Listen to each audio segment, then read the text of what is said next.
ASABE REZA. Labarin ASABE REZA babi na 6.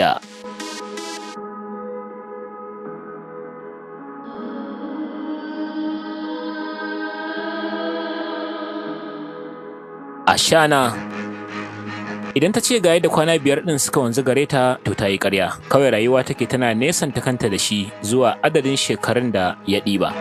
Tana jin yadda naman wuyanta ke narkewa suna fidda duk wani ƙashi da ke ɓoye cikinsa. Ruwa kawai idan za ta sha tana jin ɗanɗanonsa na canzawa da gaba ɗaya damuwarta.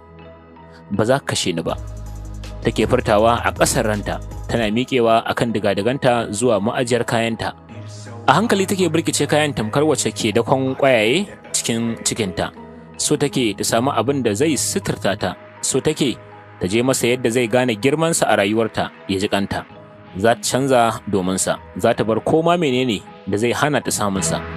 Ya yarda an yi zuciyarsa ne kawai domin ta hana ta dukkan wani mummunan aiki da ke kewaye da ita. Da kyar ta lalubo a bayar da ba ta san adadin ranakun wanzuwarta a cikin kayan ba.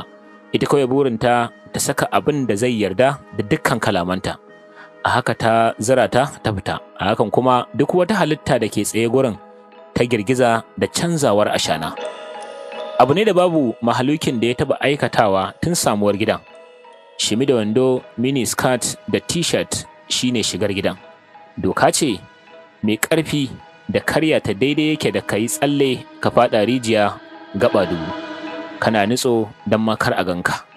Ko da duma ba a yi daka aje ba. Idan ka matsu da ibadar, me ya kawo ka aikata zina? Idan ka matsu da ibadar, ka yi ta a waje. Ba gidan da najisarsa ta yi girman da ko kare baya iya zama cikinsa ba. Wannan ce babbar farillar da ake karantawa duk wani da zai shigo. Haka suka tsare ta da idanuwansu, zuciyoyinsu na kokawa, labbansu na motsawa sun gagara furta abin da suke so. A hakan ta ɓacewa ganinsu, tana barin zuciyoyinsu ɗauke da tarin tambayoyi. I think she's in love. Takunta bai nuna HIV da muke zato ba. Linda ta kira ta a kausashe, tana buɗe manyan idanuwanta saman kewayayyar fuskarta. Yaushe kika yi ilimin gane HIV a takun ɗan adam? Ma, stop this nonsense. HIV nake so ki ce min tana da shi. Watsatsiyar mutuwarta nake son gani cikin idanuwana. For God's sake, kina kira min wani so? Ciwo ne shi?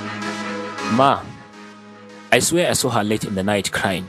She was crying out loud, calling a name like Harun. Believe me, she is deeply in love. Kallanta take, idanunta cike da tsantsar firgici, fuskarta na juyewa daga bitil zuwa wata halittar daban.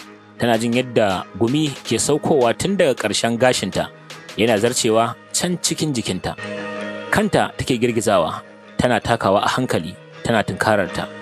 Ta warto hannuwanta da ƙarfi zuwa cikin ɗakinta, ta bugo ƙofar da dukkan ƙwanjinta akan fuskar sufi da take bin su da kallo cike da tsarguwa.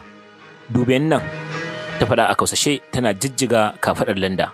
Shekaruna nawa yanzu? 31. Kalmomin suka fito a kakkarye zuwa cikin kunnuwanta. Dan makahon ubanki gaskiya zaki faɗa min. 42 ma. Ta faɗa da bayyanannen tsoro cikin muryarta. A haka yarinyar da bata san darajata ba za ta zo tafi ni bitil. Yarinyar da take ɗaukar duk wani farin ciki da nasarar rayuwata saman kanta. Yarinyar da ta karɓe abin da saboda shi na kasa kallon kowa da sunan soyayya. A yau ita ke cewa tana soyayya har za ta iya barin gidan nan saboda hakan? Da tafi ta yi aure cikin aminci, abin da ko a hankali na ban kawo kaina ba? A nan nake so ta dawwama, a nan nake so ta mutu tare da mu, wulaƙantacciyar mutuwa. Yadda ban bar zina ba, mahaifiyata ba ta bari ba har ta mutu, haka ba zan bar Quraisha ko wani jininta ya bar ta ba. Shiru ta yi tana danne kirjinta da ke wata irin suya, tana jin yadda bacin ran ke jijjiga rayuwarta. Bata taɓa tsanar wata halitta a dukka duniya irin ashana ba. Ita ta karbi mukamin da nata ne, haƙƙinta ne a matsayinta na ɗaya tilo ga kankana. Ita ya dace ta karɓi dukkan ragamar gidan, amma ashana ta mata karan tsayi, ta raba ta da duka burinta. Yarinya ƙarama da aka kawo a kan idanta, abu ne mai girman da ba za ta taɓa bari ba. da girman wanda ya halicce ta da gudan jini zuwa tsoka zuwa abin da take yanzu ta yi rantsuwa. Ashana ba za ta taɓa jin daɗi ba har cikin kabarinta.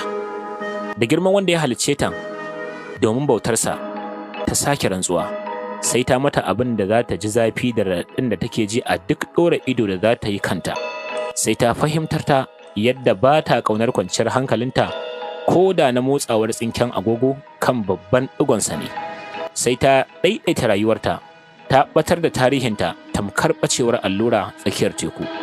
Yanzu aka fara, ta faɗa tana watsar da kayan da ke jere saman madubinta, tana ganin yadda suke watsewa a dandaryar ƙasan. Awayin da ta shafe tsaye gurin take jinjinawa ƙasar ranta, har yanzu idanuwanta na kafe ga ƙofar, kunnuwanta a buɗe tana son jin sautin fitowarsa. Gajiyar da ke tare da ita take jin na ɓacewa da wani irin tsoro da ke mamaye dukkan ruhinta. Tun gabanin magariba take tsaye gun har zuwa yanzu da agogonta ya buga karfe 11 na dare. Bata ga alamun akwai mahaluki cikin shagon ba. To ina ya shiga? Ta faɗa tana jin tsoron amsar tambayarta. Tana hango girman abin da zai faru gare ta idan ya zama na hasashenta gaskiya ne. Har an shekara 5 din? Kalmomin suka ruga cikin kunnuwanta, suna zarcewa can cikin zuciyarta da take taushi da wani irin sanyi. Muryarsa kadai ta dakatar da duk wata laka ta jikinta. Jikinta ya yi sanyi, a haka take juyowa gare shi. Cikin duhun daren take ganin kyallin da idanuwansa ke yi da wani irin kyau. Me yasa baki tafi ba ganin bana nan? Ya faɗa yana nesanta tsakaninsu. Shiru ta yi jin nauyin da bakinta ya yi. Akan idona kika zo, saboda ke na yi zamana cikin masallaci tun bayan la'asar. Ban taɓa zaton za ki zauna zaman jiran wanda baki da muhimmanci a dukkan rayuwarsa irin haka ba. Me yasa ba za ki gane kora da hali na miki ba? Ba na ƙaunar duk wani abu da zai sa ni tsayuwa da ke har mutunci na ya zube a idan duniya Quraisha. Ya san sunana? Ta faɗa a ƙasar ranta. Burmushi na bayyana saman labbanta. Da sauri ta shiga share hawayen da zafafan kalaman da ya faɗa mata ya sa su sauka. Ina ka san sunana?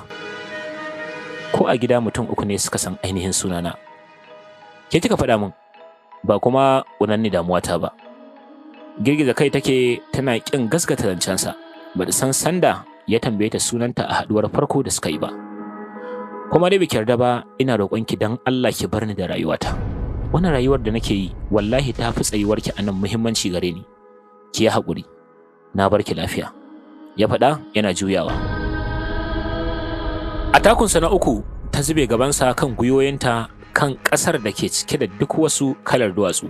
Subhanallahi, ya ambata yana komawa baya. A cikin ransa yake jin ciwon abin da take yi.